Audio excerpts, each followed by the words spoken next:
Hace poco, la Asamblea Legislativa de El Salvador aprobó una reforma constitucional impulsada por el presidente Nayib Bukele que permite la cadena perpetua para homicidas, violadores y terroristas. Tras su aprobación, la Asamblea debe ratificar la reforma en otra sesión plenaria para que entre en vigencia y se cambie el texto de la Constitución. Para hablarnos más sobre este panorama, estamos en conexión con Luis Enrique Amaya, consultor e investigador salvadoreño especializado en seguridad ciudadana y políticas públicas, con más de 20 años de experiencia en el análisis de violencia, criminología y estrategias de combate a la inseguridad en El Salvador y la región.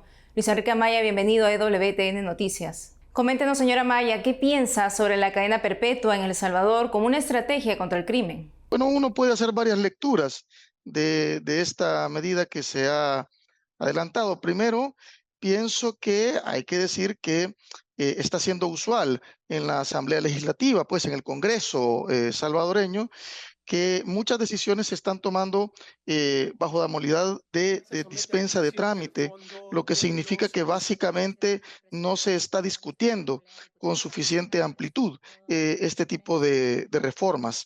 Entiendo que en los próximos días sí se va a abrir un poco más el debate, pero hay mucho, creo yo, uso de la figura de dispensa de trámite en la actualidad, lo que hace pensar repito, no hay un debate suficientemente profundo y detenido en estas materias.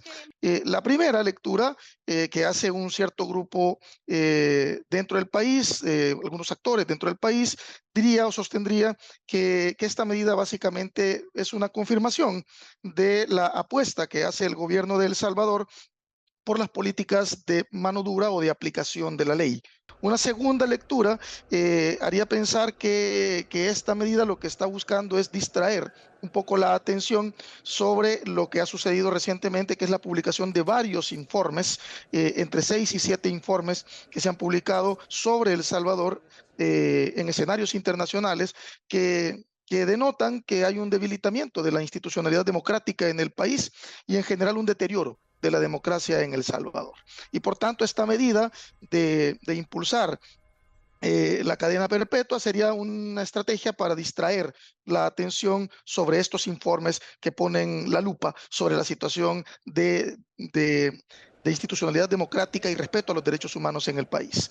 Y en tercer lugar, algunos dirían que en realidad es una medida esencialmente innecesaria porque en la práctica según el Código Penal salvadoreño, ya existen penas tan largas que harían pensar que, repito, en la práctica ya hay cadenas perpetuas, ya hay gente que se pasa toda la vida en prisión y que por tanto esto no es más que una, digamos, conciliación de los marcos legales, de modo tal que la Constitución ahora sí reconozca lo que en la práctica ya sucede, que es que mucha gente se pasa toda la vida guardando prisión.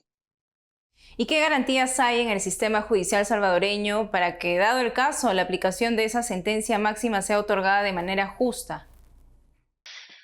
A ver, esto es justamente lo que yo entiendo que se va a abrir un poco más a debate, porque una de las discusiones más importantes que hay en el escenario internacional con respecto a las legislaciones que consideran la cadena perpetua es el periodo de tiempo en el cual estas sentencias, digamos, se pueden revisar.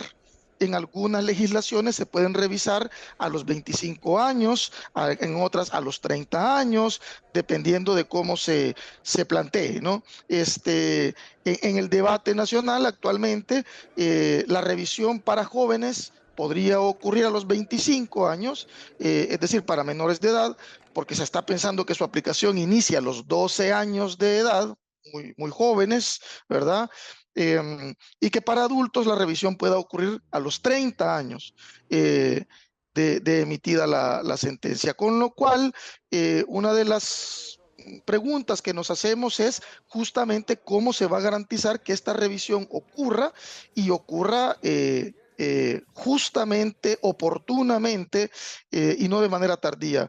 En este momento, las garantías que precisamente ofrezcan seguridad de que esto puede ser revisado, están apenas empezando a discutirse.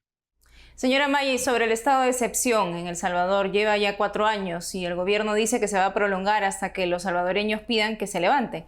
¿Cuál es su evaluación de esta medida? Sí, han habido dos explicaciones, por lo menos, o dos, voy a decir, puntos de referencia para que el régimen de excepción llegue a término. Como usted menciona, hasta que los salvadoreños y salvadoreñas así lo quieran, ¿verdad? Claro, uno se pregunta a través de qué medios es que el gobierno se entera si los salvadoreños quieren o no quieren este tipo de medidas, que no sean encuestas, muchas de las cuales son criticadas por el mismo gobierno, ¿verdad? Y por otro lado, hasta que, es otro punto de referencia que se ha utilizado, hasta que no quede un solo pandillero en libertad, o sea, en las calles. Eh, ¿Cómo saber esto? No está claro. Es decir, las fuentes de información o los medios de verificación para saber lo uno o lo otro no está claro. En mi opinión y la de muchos es que en realidad el régimen de excepción va a continuar en la medida en que el tema de seguridad constituye el principal y más importante logro del gobierno de El Salvador, aunque tiene importantísimos costos, ¿verdad? Y ha significado eh, pérdidas importantes para la ciudadanía, pero bueno, hay que reconocer también que hay un logro importante, que es que la reducción de la criminalidad es innegable.